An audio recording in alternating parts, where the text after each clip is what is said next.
Hi everybody, good morning. This is Samsarah Morgan, your urban nana. And I wanted to do a redo of the Santa Talk number 3 because that experiment really didn't work. I was in Pete's Coffee and Tea. That part did work, so it was fun to be there on Piedmont Avenue here in Oakland. However, it was way too noisy and crazy and everything for me to give that talk there. So that video is still lurking on my YouTube channel, and I'm going to be deleting it very soon. I appreciate your patience about that. So here I am today. It is December 16th, I believe. And I wanted to, again, redo that talk number 3, where we were kind of talking about the developmental ages of kids and the Santa story and how the story might be presented in such a way that it need not be as traumatic as many of us have experienced. I began that conversation with some thoughts for us as adults to hold in our consciousness. And the thoughts were, A, that we want to share the beauty of this story, that this is the story that we've decided it is beautiful. It's a bit of a play, you know,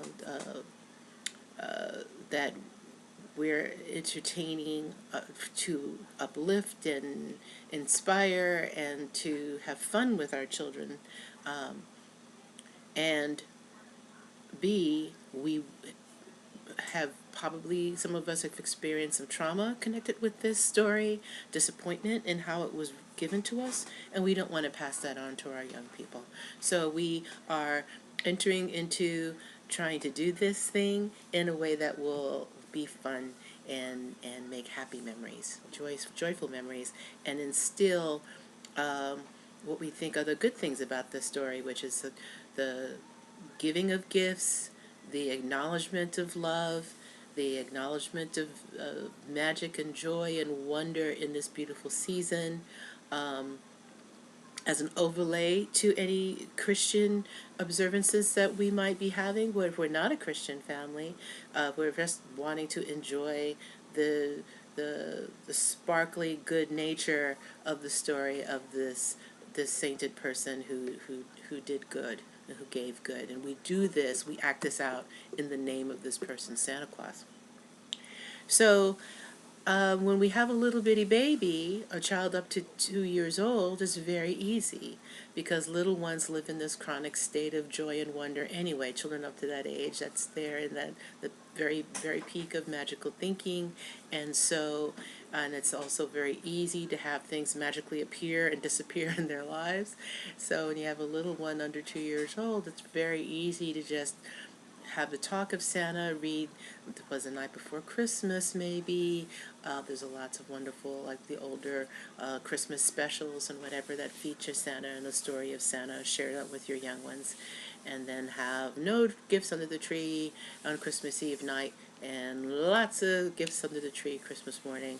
And it's easy peasy. Not a problem. In our culture, depending upon how much media our little ones are exposed to, it becomes more challenging as children get older. And I recommend the really hard and fast story about the Magic Santa. Pretty much you can have that happen until your child's about 5 years old.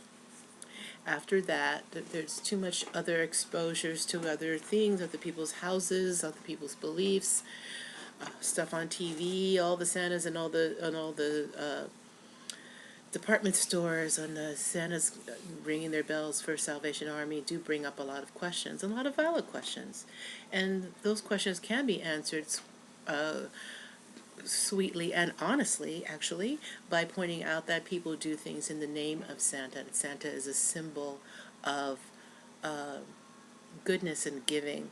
And so, say the Salvation Army is collecting on behalf of giving to the poor and helping people who are needy. And isn't that a good thing to do? Wouldn't Santa agree with that? Along those lines, though, as your young one is growing and learning more about the world and seeing more and doing more, it's not about spending your time constantly trying to make your child believe in the magical Santa. That's not the point. The point is to kind of let the story grow as your child grows. From the magical Santa that comes to deliver the toys to the image and symbol of Santa that is very present in our lives. That Santa is a symbol of good things. And when people put on the Santa outfit, they are sharing and they are personifying, making real the memory of this good person who did walk the earth at one time and did give gifts to children and to the poor.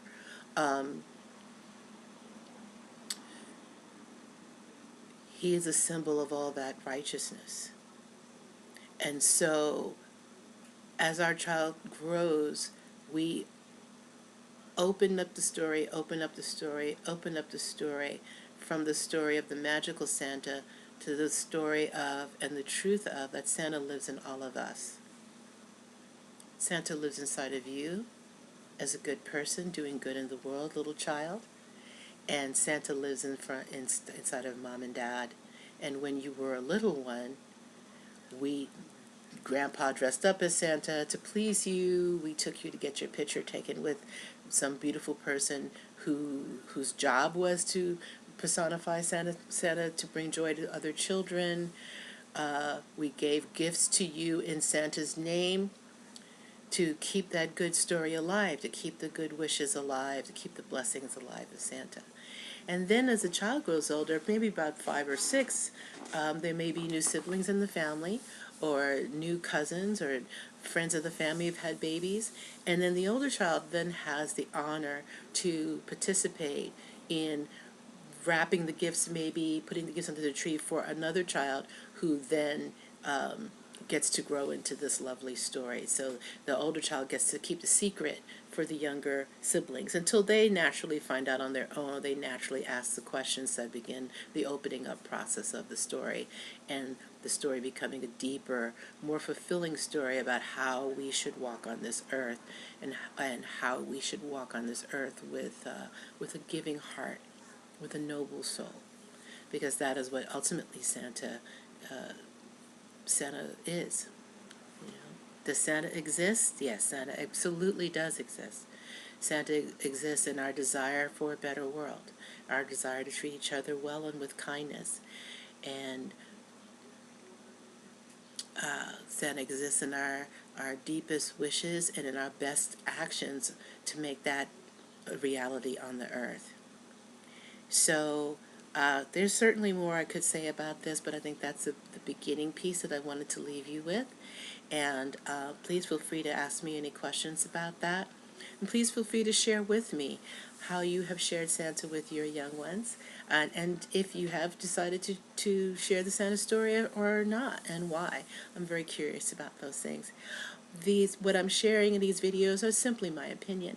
I am certainly no expert on Santa, who is an expert on Santa, but this is my opinion from being a mom and a grandma, and I put it out there, and I look forward to hearing yours. You can email me at lsamsarahmorgan@gmail.com. My blog is www.urbannana.com.